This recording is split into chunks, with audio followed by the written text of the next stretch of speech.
Alright, so I'm going to be going over some of the essentials you'll need to get started turning kendamas. And first off, I will start with my lathe. This is a MIDI lathe. It's the Nova Comet 2. This is a perfect lathe for turning kendamas. It's it's not overkill because with kendamas you're only turning something around 8 inches, but this lathe is great. It goes up to 4,000 RPMs. One of the main reasons I got it is because it has this grinding wheel attachment, so I can leave this on while I'm turning, and then I can just sharpen my tool real quick, because when turning kendamas you want to make sure your tools are really sharp. Yeah, this is perfect. Sometimes I think mini lathe might be too small, but I know that you can turn kendamas on a mini lathe, but this is preferred for me. So Nova Comet 2, I think I paid about $600 or something for this. It's a great lathe. Next up, tools, gouges, scrapers, all that. This is Benjamin Best. This is just your standard set. And the tools I use most are this roughing gouge, this fingernail scraper, this parting tool, but I think one of these sets goes for like $100 or something, and it's a great, this is really all you need. I do have these carbide tips tools, and these are just really good for detail. And what you do is you buy the tips and replace them.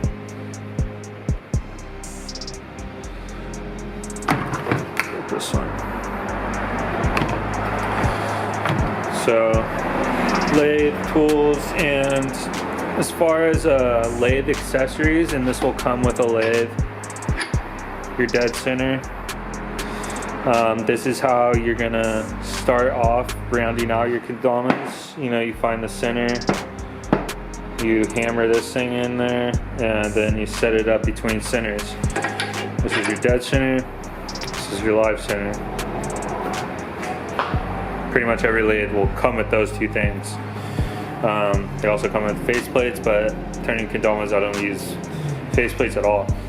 I just round them out between centers, and then after that I move it to my chuck. And this is a Nova G3 chuck. If you get this chuck for this lathe, there is an extension. It's like an attachment, and it's a 1-inch 8 TPI attachment. And a chuck is crucial for turning kendamas. If you look at some of my other videos, you'll see how I round out. I start with this, I round it out, and then I make a little like indent taper or whatever right at the end, and that way I can secure it in my chuck, because once it's secured in the chuck, I don't need the tailstock center. I can go like that, and that way I can round out my cups, my bottom cup, my base cup hole, and my small and big cup. And also for the serrato, after you turn, the big cup or small cup, you part it off, and then you turn it around, put it in this chuck. That's in my other video. But this Nova G3 chuck, that's another reason why I went with Nova, made by Teknatool, is because the just compatibility is really great. Let's see. Another attachment for the lathe is a drill chuck. So this goes on your tailstock, and then I use this for base cup holes. That's really the only thing I use this for, is base cup holes. So I have all my drill bits here. If you want base cup holes, this is essential, and this is essential. I mean, you could, theoretically, you could use, some of these. You could use this, but that's going to be the easiest way to go. Okay. Next up, essential is a mallet. And the mallet is good for getting your dead center into here. You want to make sure you hammer this thing in. So these little parts, stick into the wood. So when you go on there, there's put it on the lid, there's something for it to hold on to.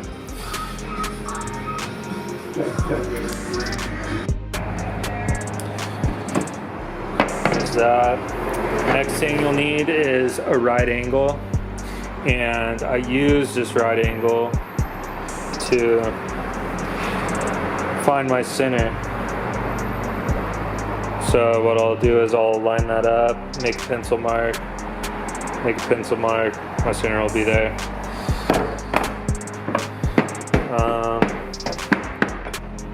Pencil, you'll need a pencil. Another thing that I find useful is Japanese pull saw. I have this bigger one for, just for cutting wood in half or whatever.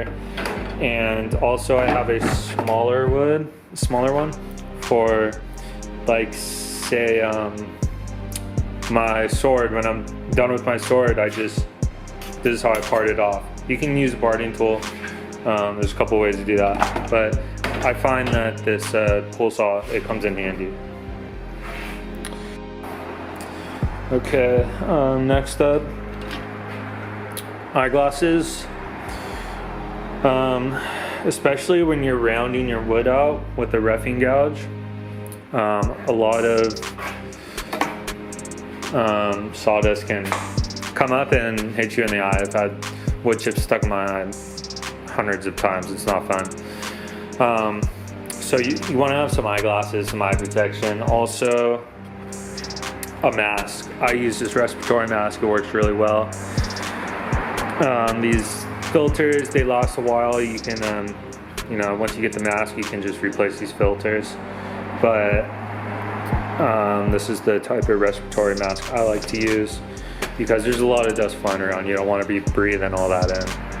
Let's see, sandpaper. These are the most common sandpapers I use. 120 grit, 220 grit, 120 grit, and 80. More rougher stuff. So the 220 sometimes is too smooth, but I like it for some parts, like the middle of the serrata, like this part, because you don't really need grip right there. But I usually like to finish with the 120. That gives it a nice little grippy finish. And next, when turning kendama, this is going to be your best friend. This is a digital caliper. When turning a kendama, you see it reads in millimeters. You could change it to inches, but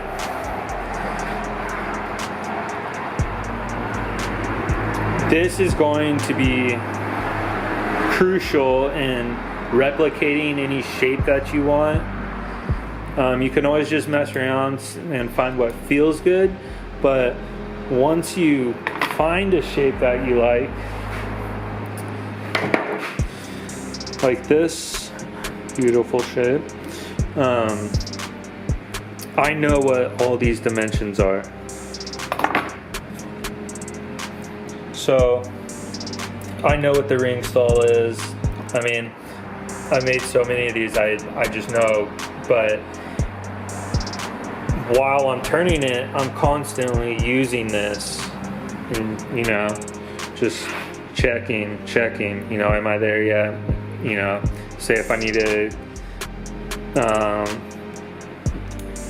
you know, my cup size, I can get it down 58K, need to go a little further. 52, okay, you know, depending on what size I want, and then I can just keep testing it. This is probably the most important tool you'll need, next to the lathe, the wood, and the actual tools themselves. Sorry about the traffic. There's a coast highway right here, and yes, I turned from the back of my truck. I don't have a workshop. I live in an apartment, so this is where all your kendamas come from. Just single-handedly turn right here. But it's not a bad view. Got you know, the ocean's right there. It's pretty nice. Okay. Okay, next up, wood. So this is just some of my stock. I got some back there too. So starting off, this is what I use for a serrato. This is 2.5, I think, 2.5. And this is 1.75 inches. And this is some hard maple. These are both made out of those are both hard maple. Hard maple is just a really, well, it's a hardwood. It's really durable. The weight, it's not too heavy. It's not too light. It works perfect for kendamas. This is hard maple. It's probably my favorite wood to work with. This is hard maple, but you definitely want to get some stock and lumber. Also, you want a drill press for drilling the holes in your, you know, through your serrato. And I'm gonna do a whole video on drilling that hole. That hole's a pain, or it was a pain for me because I don't know any tricks. So these are, I mean, these right here, I drilled the hole too big or something, or whatever those are. But I have just this simple little drill press. I'm getting a new drill press, but this has worked for me for now, and it's just a little China made. I got it for like 60 bucks. But drill press for drilling your own holes.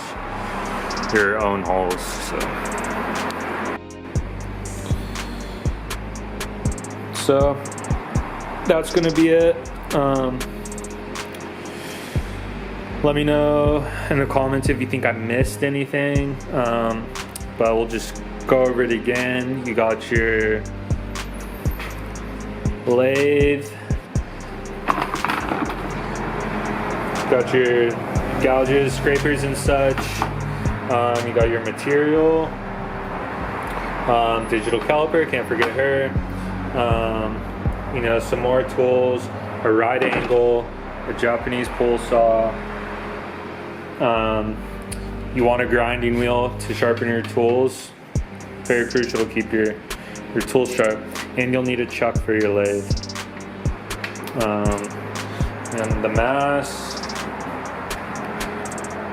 And some safety glasses. As far as the caliper, I mean, calipers, you can get one for like 10-15 bucks. I started out by using, you know, this caliper, and this caliper isn't exact, but you can get pretty close with it. So thank you guys for watching. Let me know if I missed anything. Thanks.